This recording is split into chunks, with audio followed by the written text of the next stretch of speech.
Topografi dari wilayah Papua. Papua terletak di bagian paling timur Republik Indonesia dengan topografi pegunungan, berhutan lebat, dan memiliki area rawa yang luas. Berdasarkan ketinggian, iklim wilayah Papua tersebut terbagi menjadi dataran rendah dan dataran tengah. Dataran rendah memiliki curah hujan yang cukup tinggi dengan iklim lembab dan basah.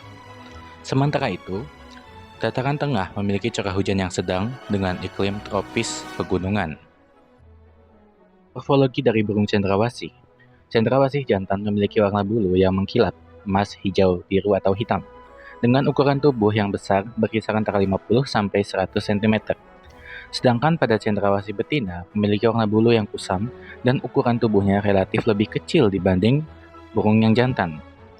Burung cendrawasih memiliki kaki tipe bertengger dengan tipe paruh yang panjang dan melengkung untuk memakan serangga, hingga tipe paruh pendek dan kuat untuk memakan buah. Menurut Pramunatya et al. 2024, burung cendrawasih besar di Papua menunjukkan pola perpindahan lokal yang berkaitan dengan aktivitas lain, yaitu area tempat burung jantan melakukan tarian untuk menarik perhatian betina. Dan burung jantan muda dan subdewasa juga sering melakukan tarian di luar musim kawin, dan hal ini dilakukan sebagai bentuk pembelajaran dan peniruan gerakan dari burung jantan dewasa, dan sehingga nantinya mereka dapat menampilkan tarian yang lebih sempurna saat musim kawin tiba. Dan saat musim kawin tiba, burung cendrawasih jantan biasanya berpindah ke area yang punya pohon lek, yaitu tempat khusus untuk mereka mencari dan menarik perhatian burung betina. Perpindahan ini disebut perpindahan altitudinal, yaitu perpindahan dari suatu ketinggian ke ketinggian yang lain, tujuannya untuk menjaga aliran genetik antar hubung yang hidup di habitat dengan ketinggian berbeda. Pola perpindahan ini lebih dipengaruhi oleh kebutuhan reproduksi dan proses belajar perilaku, bukan oleh migrasi jarak jauh seperti yang terjadi pada burung-burung migran lainnya.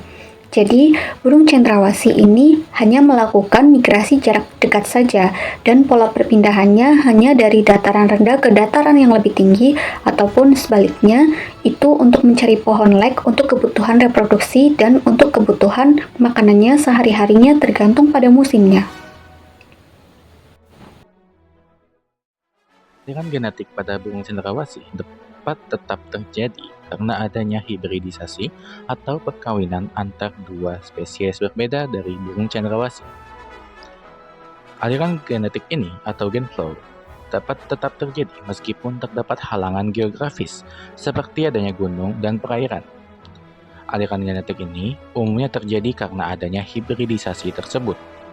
Sebagai contoh, adanya spesies Paradisea minor yang beradaptasi terhadap lingkungan hutan rimpang, dan spesies Seleucidis melaneleuca yang lebih beradaptasi dengan lingkungan rimpang pohon tidak berkanopi.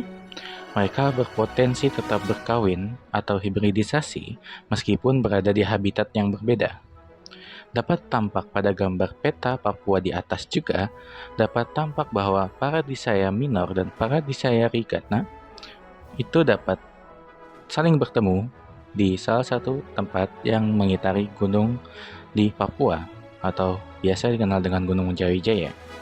Mereka dapat bertemu di Papua bagian barat setelah melakukan migrasi secara tidak berpindah tempat atau migrasi singkat untuk bertemu dan kemudian melakukan hibridisasi. Selanjutnya, kita membahas tentang pengaruh migrasi terhadap morfologi dan warna bulu cendrawasih. Seperti yang tadi sudah dijelaskan bahwa burung cendrawasih itu melakukan migrasi hanya untuk reproduksi dan kebutuhan makanannya saja, bukan untuk migrasi jarak jauh, melainkan hanya migrasi jarak dekat ke dataran yang lebih rendah ataupun sebaliknya. Kemudian, penjelasan migrasi pada burung cendrawasih di Papua memiliki pengaruh besar terhadap perbedaan morfologi antar populasi, terutama dalam hal warna bulu, ukuran tubuh, panjang ekor, dan bentuk paruh. Pada habitat pegunungan yang lebih dingin dan lembab, burung cendrawasih cenderung memiliki bulu yang tebal dan warna yang lebih gelap untuk membantu menjaga suhu tubuh. Dan sebaliknya, populasi di dataran yang rendah umumnya memiliki warna bulu yang lebih cerah dan kilau lebih kuat, yang berfungsi sebagai daya tarik visual dalam proses kawin. Variasi ini muncul karena perbedaan tekanan lingkungan di setiap wilayah yang mereka datangi selama perpindahan. Dengan demikian, migrasi tidak hanya berfungsi untuk mencari sumber pakan atau lokasi kawin, tetapi juga menjadi pendorong utama untuk terbentuknya variasi morfologi yang khas pada burung cendrawasih di berbagai wilayah Papua. Jadi, burung cendrawasih memiliki perbedaan morfologi yang jelas antar populasinya meskipun mereka masih dalam satu spesies yang sama, karena adanya perbedaan tekanan dan lingkungan di wilayah Papua yang selama mereka jelajahi, itu yang membuat mereka menjadi memiliki keragaman morfologi sesuai dengan wilayah atau dataran yang mereka kunjungi. Dampak perubahan iklim terhadap migrasi dan keanekaragaman genetik dari burung cendrawasih.